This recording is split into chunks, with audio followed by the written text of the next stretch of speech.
Hello, viewers, and welcome back. Thank you so much for that little break. Well deserved for my team. And thank you for also being here with us. It's been an interesting day for all of us, and we are learning so much here. And we are just thankful for you, the viewers, for being here. Let's start on with our next panel. We are going to be talking about and meeting with the panel is discussed. Sorry, let me rewind. Panel is navigating disability policy across Canada, current status and the future directions. This is moderated by Brittany Finlay, with other panelists named Sarah Raza, Laura Mudde, Meaghan Reitzel, and Kelsey Seguin. Thank you, panelists and moderator, for being here. Over to you, Brittany. Thank you. Thank you so much, Sabrina, for introducing us, and thank you all so much for attending. We are so excited for you all to be here and hear from our incredible panelists today. So, as Sabrina mentioned, my name is Brittany Finlay.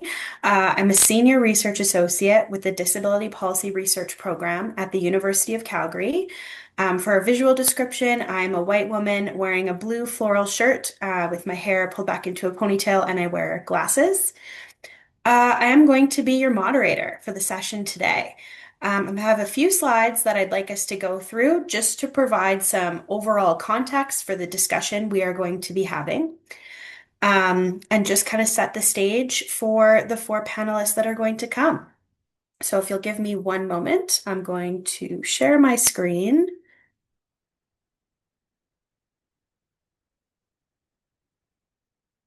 All right.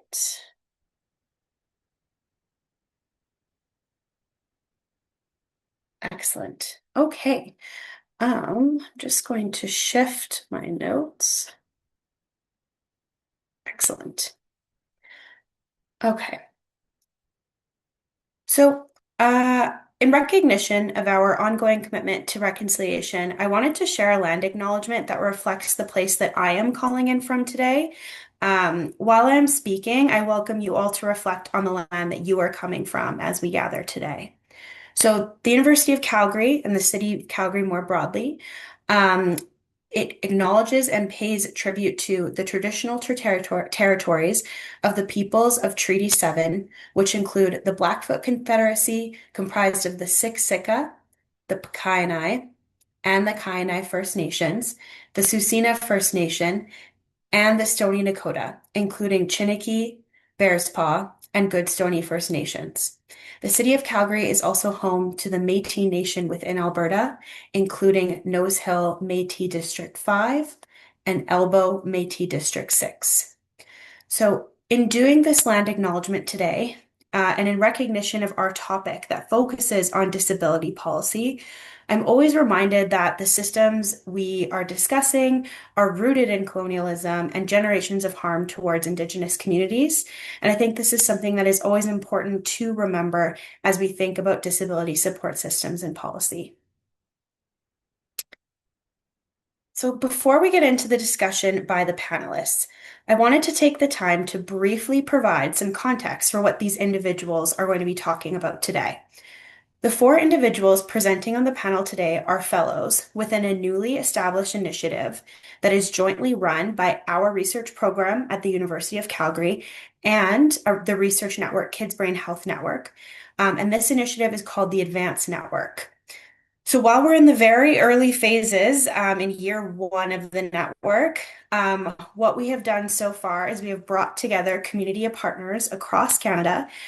Disability Without Poverty is actually one of these partners, so we're extra thrilled to be able to be presenting at this symposium today, as well as researchers and individuals with lived and living experience with the aim of improving the design, delivery, and equitable access to disability programs for youth and their families across Canada through research and knowledge mobilization. The research we are going to be doing as a network over the next many years of its existence is going to be led by different cohorts of advanced fellows. We'll be recruiting these fellows on a rolling basis throughout the next several years. Our panelists today make up the first cohort of advanced fellows. So these fellows had the mandate of supporting network leadership in establishing core areas of focus for the network and pursuing individual research project in each of those areas of focus.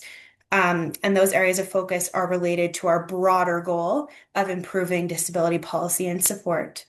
And they will be using the cross-Canada data they have been compiling since they began their fellowship to work on these research projects. So I thought I'd provide a little bit of context about the strategic priorities of the network, and then we'll move right into the panelists. So as a network, we hosted a strategic planning session this past October where all of our members came together to build a consensus on our 4 core areas of focus for the lifespan of our network. We also distributed surveys before and after the event to ensure that we captured perspectives of individuals that were not able to attend the virtual event, and ensure that we landed on and resonated with everyone's perspectives and experiences as best we could.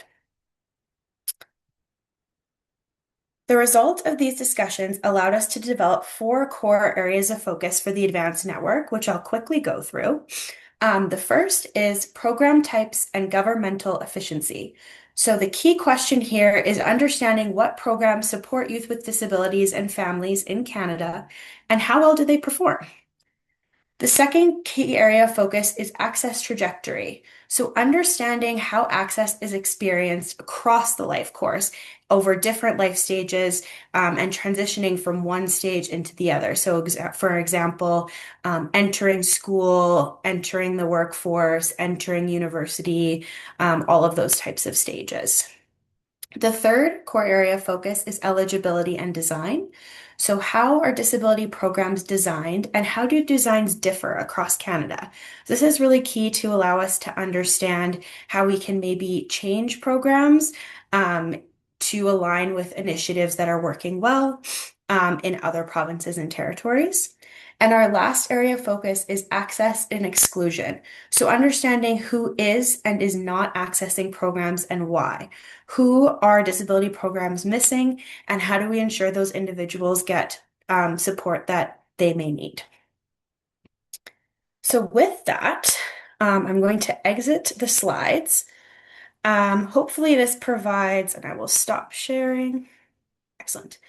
So hopefully this provides a collective understanding of our work as a network and how the fellows, I combined fellows and panelists, how the fellows who are our panelists fit into this initiative.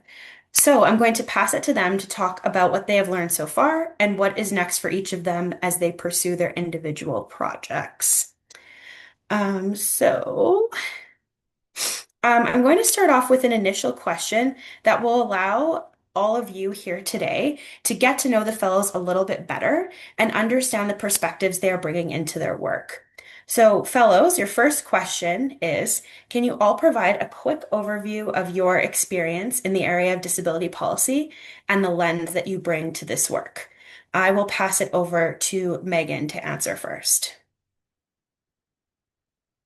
Wonderful. First of all, thank you for the opportunity to speak with this audience today. So as mentioned, my name is Meaghan Reitzel. I'm currently a postdoctoral researcher in the School of Public Policy at the University of Calgary, working with Dr. Jennifer Zwicker, as well as the School of Rehabilitation Science at McMaster University in Ontario, working with Dr. Michelle Phoenix. So my positionality in disability policy is shaped by both my clinical as well as my research experiences. I'm an occupational therapist by clinical training, and I have 9 years of experience working in the publicly funded children's rehabilitation system in Ontario. And in this role, I supported families who are navigating applying to disability programs and saw firsthand how the diagnostic-driven and really deficits-focused eligibility criteria could create what felt like unnecessary barriers for children and families. And witnessing these challenges is really, in part, what drives my commitment to advancing more equity and disability policy across Canada, and prompted my return to school to complete a PhD. And really that PhD research focused on how organizational and policy structures in children's rehabilitation shape families' access to services. So I completed this research alongside parent partners, clinicians, service managers, and community partners to try and understand the gaps in access and to collaboratively design solutions to some of those thorny bits. So this included analyzing policies across Ontario's children's treatment centers and co-creating tools and knowledge products with people who had living experience of disability to improve these services. So really the lens that I bring to disability policy is grounded in three values. First, I believe that policy needs to be informed by people most affected by it. Second, that equity needs to be a starting point and not an afterthought in designing disability supports. And finally, that meaningful policy change requires collaboration across interest holder groups, provinces, sectors, as well as communities. And I'll pause there. Excellent. Thank you so much, Meaghan. We'll move on to Laura now for her introduction and discussion of her lens. Yes, thank you. Hi, my name is Laura. I go by she, her. I come from Treaty Territory 6 and Métis Region 2 today. I live and work here as well as online with what Brittany has introduced us with, the lands of the Métis Region 1 and Blackfoot Confederacy and other important First Nations and histories. And I came to this through another research project that I was involved with. And so, as an uninvited neurodiverse visitor from the Netherlands, I arrived in Canada, did a degree, took a bit longer than expected, and ended up being involved in policy-based research around individualized funding, as well as vocational inclusion for youth transitioning out of education environments into employment or potentially post-secondary education. And in that position, working with Dr. Rochelle Hole and Dr. Tim Staton, I was able to get a better feel for what I sometimes refer to as the patchwork of disability policy that exists across the many jurisdictions. And I took that with me in my own teaching after I completed the PhD. So I am currently both faculty member teaching sociology, a little bit of social work, and my research is very much in that individualized funding space as well as critical disability justice. I currently am really into crip theory for those of you out there that are also into that. And getting to know the Advanced Network was for me a unique opportunity to learn from and work alongside people in further unpacking disability policy experiences, and especially for individuals between the ages of 0 and 25. Yeah, and it's been great so far. There's always more to do, right? We always have limits to how much we can do, but so far it's great. So thank you for having me. Excellent. Thank you so much, Laura. I'll move on to Kelsey, who can continue on with the introductions. Thanks, Brittany, and thank you everyone for having me here today. So in relation to this work, I bring a multidisciplinary lens as I have a bachelor's degree in psychology and a master's degree in sociology. I'm currently completing my PhD in rehabilitation science at the University of Ottawa. I have extensive research skills in qualitative methodology, and I explore children's spatial and embodied experiences with children who have cerebral palsy. The lens I bring to this work is that I have a disability myself. I have cerebral palsy, so I bring the direct lens of lived living experience surrounding seeking access within the environment. In terms of policy experience, I have assisted a youth mental health policy working group based in Toronto, together as a group of youth, we created a mental health policy guide to help youth navigate and advocate for their needs and to take a step toward become youth policy advocates. I've also been a federal student with disability program, the FSWEP program for the Government of Canada for Innovation, Science, and Economic Development, known as ISED, for approximately a year and a half, which has given me a general overview of Canadian legislation and EDI principles to ensure equitable outcomes. And I'm happy to be here and learning quite a lot. Fantastic. Thank you so much, Kelsey. And I'll pass on to our last panelist, Sarah. Hi, everyone. Thanks for having me today, and thanks for the question, Brittany. So just to give a quick overview of my experience and the lens that I bring. So my experience in disability policy is shaped, I guess, by a dual perspective, so both scientific research and health policy. And I think that perspective has allowed me to bridge evidence and implementation. So I have a PhD in medical sciences, and I am currently a research associate in the neurodevelopmental health department at the Children's Hospital of Eastern Ontario, so in Ottawa. And so my research there, I focus on the early detection, diagnosis, and treatment of neurodevelopmental disorders. So as a research scientist by training, my expertise lies in clinical and translational research. So basically understanding how evidence can move from the lab to real world practice and applications. And so this work gives me direct insight into the lived experiences of individuals with disabilities and the systemic barriers they face when accessing care and support.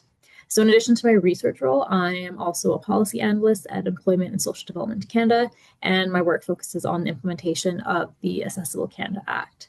And so during this work, I use disability research and evidence to inform policy decisions just to ensure accessibility is embedded in all federal programs and services. So the perspective I bring is really grounded in evidence-based policymaking, and the goal of mine is just to ensure that our policies in Canada are not only compliant, but also informed by research and are responsive to the needs of persons with disabilities. So all of that to say, in a nutshell, my perspective and approach is about bridging research and policy to create systems that are more effective, inclusive, and accessible. So I'll just pause there and hand it back to Brittany. Amazing. Thank you all. Hopefully that helps everyone kind of understand a little bit more about our panelists and the different perspectives, experiences, and education that they bring into this work that they're doing. They're four very qualified and incredible individuals, and we are so excited to have them today. So now we'll move into kind of the meat of this panel, really wanting them to each dive into their own individual areas of focus. As I mentioned earlier during my little presentation, the Advanced Network hosted an event this past October where we co-developed our 4 core areas of focus for the network. During the event, the fellows had the opportunity to lead a breakout room discussion for each area of focus, where they were able to chat with our network members about opportunities and challenges related to each of the topic areas. So I'd like to ask each of the fellows to please provide a summary of your focus area, what you learned from partners and individuals with lived experience during the breakout room, and could you also conclude with what your project will focus on and your next steps within your areas of focus. So we'll do the same order for consistency, and we'll pass it over to Meaghan. Sure. Thank you, Brittany. So the area of focus that I was connected to as part of the October event was around eligibility criteria and access. So during the event, we had the opportunity to facilitate some breakout rooms, and we learned that alongside the importance of looking at eligibility criteria and how that's shaped across provinces and Ontario's as related to disability support programs. Another critical issue was around how disability was defined. And really, this was highlighted as a critical issue because currently Canada doesn't have a unified definition of disability. And right now, really, each province and territory uses its own criteria or definition to determine who qualifies for supports, which really does create inconsistencies and inequities across the country. So during the breakout discussion, partners and individuals with lived and living experience highlighted two major challenges that came out. And the first was this idea of being disabled enough. So families in the breakout room that I facilitated shared stories of family members who needed significant support, but who didn't meet the fairly strict eligibility criteria, often relating that to the eligibility criteria relying heavily on diagnosis-driven models rather than considering functional needs. So for example, an example that was provided during the breakout room was the idea of someone with an IQ above 70 being excluded from adult disability services, even if they wouldn't necessarily have the skills to live safely without having additional support. And so really this creates gaps where people fall through the cracks, and families said force them to provide the care themselves with varying levels of compensation, and sometimes at the cost of employment and, financial stability for their family. One of the parents described having to leave their work entirely because their child wasn't eligible enough for services, even though there was a clear support need there. And so that transitioned into talking about a second area that emerged from our discussion, which was really around the complexity and the inconsistency across jurisdictions, so across the provinces and territories of Canada. So definitions varied widely, and income thresholds can exclude people who require essential services to support their inclusion and participation. Caregiver supports were another area of concern. So some of the rules around who can be paid as a caregiver can differ across sectors and across jurisdictions. And families often need to hire perhaps strangers instead of being able to use trusted supports, depending on what these eligibility criteria look like for paid caregiving support.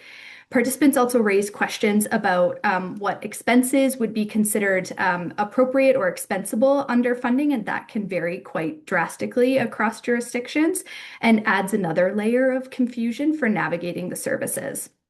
So these inconsistencies made navigation stressful, but also inequitable when we looked across jurisdictional experiences, particularly at some key life transitions. And one that was highlighted was moving from pediatric or child-based supports into adult-based supports. So having the opportunity to build on these insights, the report that I have the opportunity to lead is going to focus on comparing how disability is defined across provincial and territorial disability income support programs, and assessing how these definitions align with the United Nations Convention on the Rights for Persons with Disabilities, or the UN-CRPD. So Canada is a signatory to the UN CRPD, which defines disability aligned with the interaction between impairments and environmental barriers, so goes beyond the idea of a medical diagnosis. However, most provincial and territorial programs still utilize definitions rooted in a medical model, requiring things like a proof of diagnosis rather than considering functional abilities or environmental barriers and the impact of those on participation and inclusion. So really, we're framing three key questions to hopefully gain some insight through completing this report. And the first question is, how do definitions of disability differ across provinces and territories, so we can map those out? The second question is, to what extent do these definitions align with the UNCRPD? And finally, what are the implications of these definitions for eligibility and access to government disability income support programs? And our hope with some of the completion of this report and thinking about anticipated outcomes, we're hoping to have a clear cross-jurisdictional comparison of definitions of disability as well as the eligibility criteria for these income support programs. The identification of gaps and inconsistencies that hinder equitable access to these programs, and some recommendations for harmonizing definitions across Canada in the hopes of being able to move toward a rights-based approach that considers functional needs as well as environmental barriers. And really, this work matters because we know that definitions are not just words. They really do shape who gets access to essential supports like income assistance or also health benefits and caregiver funding. So aligning definitions more closely with the UN CRPD would help to potentially reduce barriers and create a more inclusive system that reflects the realities of people's lives. And ultimately, this project supports the Advanced Network's broader goal of driving evidence-informed policy change through collaboration and amplifying the perspectives of those with lived experience expertise. So I will pause there, and pass it along to the next fellow. Yeah, thank you so much, Meaghan, for that really thoughtful response. I will pass it on to Laura so she can chat about her area of focus. Yes, thank you. My breakout room was specifically talking about the fourth point that Brittany had outlined in her slide.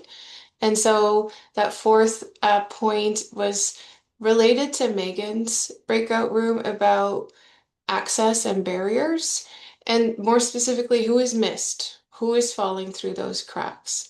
And community partners, so people involved in the network, and self-advocates, people with lived and living experience, shared a continued concern about the ramification of people not being visible to these systems or not being able to access them, and how that might be because families and caregivers are having a hard time navigating or understanding the language that is often involved in these programs and services.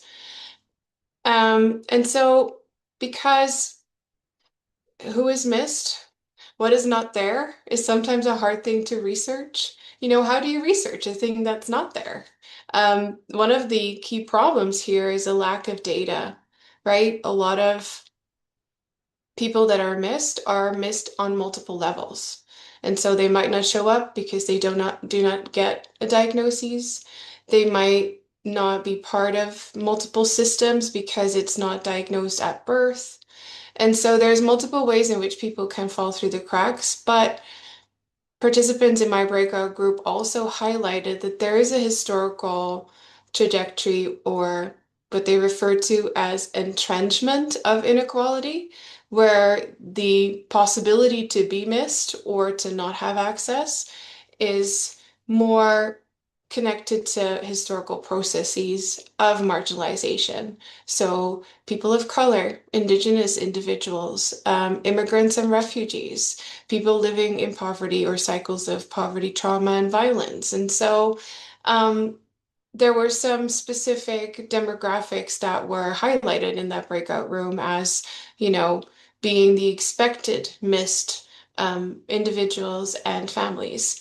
Now, because I would love to research all of it, but I only have so much time with this first assignment as a fellow. My research will really focus on early intervention and developmental supports to look at who is missed there based on the data that's available. The reason is because data is actually most available for this group. The 0 to 6 kind of age is often better reported than other age groups, which of course would be an open invitation to future fellows to then explore as well. But for me, it's really to start us off looking at that 0 to 6. And so really then focusing on who is missed in the uptake of disability-related supports, and how are these early intervention programs and developmental supports represented in the data? Also, because this has been flagged by previous policy reports as a high priority area, the 0 to 6 individuals or infants and children with disabilities and their families. And for me to do that, my first step will be to do a more comprehensive review of what is known and out there in terms of published academic and non-academic data, combined with the lived and living experiences of people that are part of the Advent network. And so I hope to be able to send out a super short survey to people and ask, what are people's thoughts and ideas about this out there, to co-produce my report with the people involved and interested. The second step is to then specifically look at the numbers, even though I have a love-hate relationship with numbers. It's a good starting point to kind of see what is out there, what is reported, and not to have to do all of the research from scratch. So relying on both the published information and the data from StatsCan to see, okay, what do I have? What is available? And then more directly connect that to those groups that have been identified as missing or not represented, and looking at how is that missing maybe showing up in the existing data. And first off, again, due to constraints of time and resources, I will focus on BC, Alberta, and Ontario with every intention to dive deeper into other jurisdictions. And foremost, my aim is to highlight the data and experiences of those groups historically marginalized and at that periphery of being able to access these early intervention and developmental supports, to then open the door for future fellows to continue down that path of seeing, who is missed and who needs to be more visible in these policies. Thank you. Fantastic. Thank you so much, Laura. We'll shift on over to Kelsey, who can talk a little bit about her area.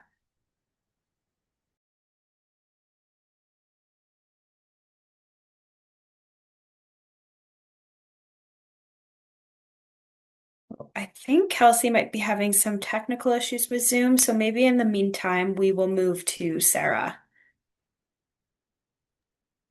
Yes, happy to jump in. So thanks, Brittany. So building on what the other fellows have discussed, so during the October event, my breakout room focused on how disability programs are coordinated across provinces and territories, and what that means for families trying to access supports and services. And so we learned that Canada's disability support system is highly fragmented. So for example, there are different ministries, different eligibility criteria, and even different definitions of disability, just as Meaghan stated earlier. And this creates a complex system that often leaves gaps. And so our breakout room discussed whether the current approaches that are in place are serving us well, and what would a needs-based or inclusion-based model for disability supports and services, what would that look like? And so the discussion was quite rich, and it highlighted both opportunities for improvement as well as some significant challenges. And I'm just going to quickly jump into some of the opportunities that our partners and stakeholders identified. So the first one was there's a need for stronger coordination between federal and provincial programs just to reduce the duplication of services as well as gaps.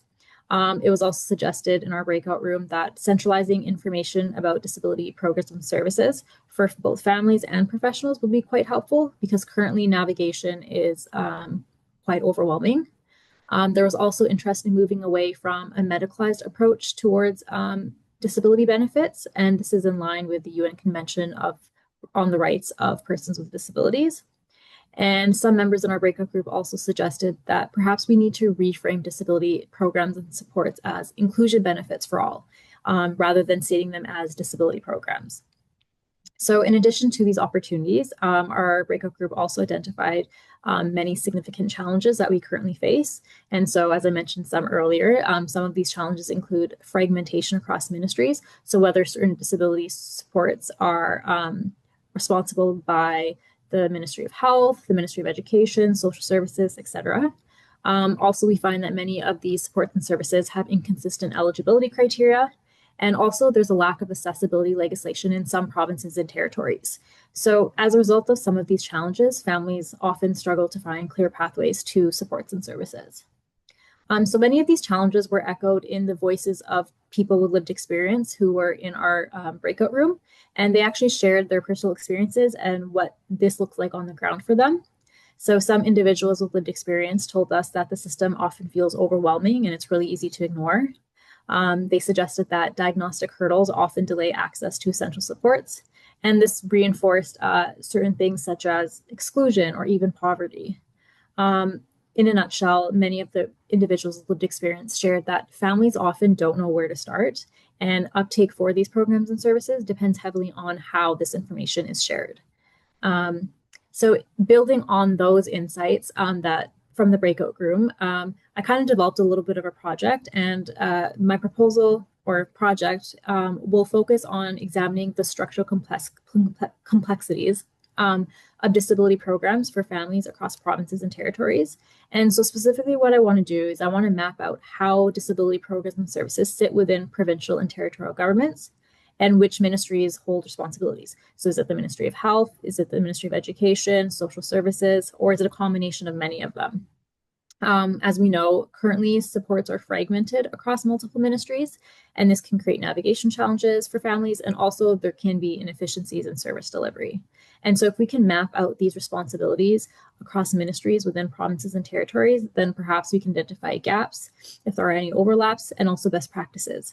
And one thing I'm really interested in exploring that came up within our breakout room is whether we can have a centralized model or portal, so like a one window where families could access and gain information about disability programs and services, and perhaps that would help improve access as well as reduce administrative burden. So in terms of the research questions that I want to ask during my research project, the first one is, where do disability programs and services for families sit within provincial and territorial governments? Which ministries are responsible? And then how does that distribution of responsibilities differ across provinces and territories? Do provinces and territories have integrated, or do they have siloed models in terms of providing those programs and supports? I also want to ask, do provinces and territories provide centralized portals or systems for families? And if so, how is that managed? And then finally, if there is a fragmentation of information in terms of accessing these programs and services, how does that affect navigation for families? What gaps do we see? What overlaps do we also identify? So in terms of next steps, which I'll be working on quite shortly, is I'm going to conduct a cross-jurisdictional scan and create essentially a visual matrix, which will map the programs and services across provinces and territories, as well as the ministries that are responsible for those programs and services. I want to look at and analyze patterns of fragmentation and integration across provinces and territories. And then I'm hoping to engage stakeholders as well as persons with lived experiences to validate those findings and hopefully develop practical solutions. In the long term, we're hoping to develop recommendations to improve coordination and navigation, including maybe assessing the feasibility of creating a one window or a portal where families can access information about programs and services. So all of that information together, ultimately the goal of my project will be to establish just a baseline understanding. And so from that, I'm hoping in the long term, we can create a support system that's easier to navigate, is less dependent on diagnoses, and is more aligned with the principles of inclusion and accessibility. So I'm going to hand it back over to Brittany. Excellent. Thanks, Sarah. And last but not least, we'll have Kelsey give an overview of her area. Thanks, Brittany, and apologies, my laptop completely froze there and I had to leave the meeting.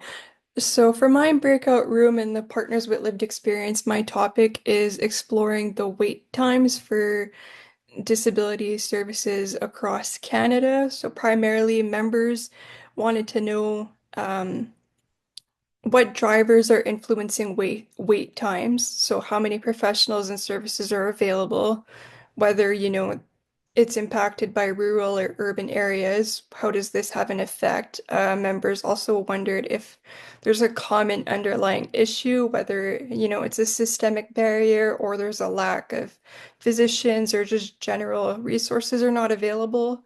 So, for example, they asked if they prioritize children with the highest needs, what happens to children who have to wait and, end up with more needs as they age because their primary needs were not addressed. The need for specific diagnostic services, but also the need to oversee other conditions that are not easily labeled. What occurs for multiple diagnoses that are not easily labeled? Is there a diagnosis that gets priority over the other? What occurs when one gets into the system, or get to the system and then getting into the system and then waiting? What does that look like? They also raise concerns that regarding children's diagnoses in relation to the education system. So, for example, who gets flagged versus who does not, and whether, again, this leads to additional diagnoses later due to being overlooked due to the education system uh, not necessarily being specialized in terms of medical elements. They raise the example of, for cerebral palsy, it doesn't necessarily require a specific stream of service, but knowing the strengths to access what you need, such as OT and PT, you still need the service to be informed of what your child needs. But for the purposes of this project, I cannot delve into the education system. But members also talked about being bogged down by specific streams and services and where their child has a partner mentioned that one of their child had a diagnosis and ended up with a later diagnosis due to not being flagged early for intervention, or what happens when if they do get a service, it's likely not the right service per a lived member's experience. Their child did not get the right service that they actually required at the time. Um, so that being said, they were wondering if So basically, my project will examine um, the primary wait times for the publicly funded childhood disability programs across Canada. So the primary ones for each province and territory for children aged between 0 to 18, and what common systemic barriers contribute to these delays. That is my main research question, and potential sub-questions are which programs, such as early intervention, autism-specific services, experience the longest wait time? Do regional, cultural, and socioeconomic factors influence access to services and wait times? What strategies are associated with shorter wait times or better service across some provinces? So my plan is to continue to gather evidence and do a common systemic scan and go from there.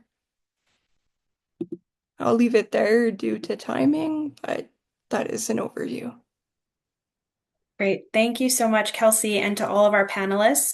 Hopefully, everyone has a good sense of the different directions that they're going in to try to tackle some of these really important questions about disability policy. Wanted to open it up to any questions. I also see Sabrina came on video, so I don't know if you wanted to hop in, but we have a last few minutes for questions if you have anything for a specific panelist or the panelists in general. Wonderful. I actually have two questions for you. One question that came in from a reviewer was, how long is the Advanced Network planning to continue its research? Yeah, that's a great question. So these fellows will be working, they're on a 1-year term that started in June. So that was sort of some of the preparation work, and then will be ending in May. But the network itself, we're in the process of getting more larger scale funding. We've received seed funding to get us started for the first couple of years, but then the idea would be to continue on for a formal project of 7 years of duration, with the hope that the network will self-sustain beyond that, in kind of once we move beyond research, building up capacity building and knowledge mobilization that can continue on past the actual formal project length.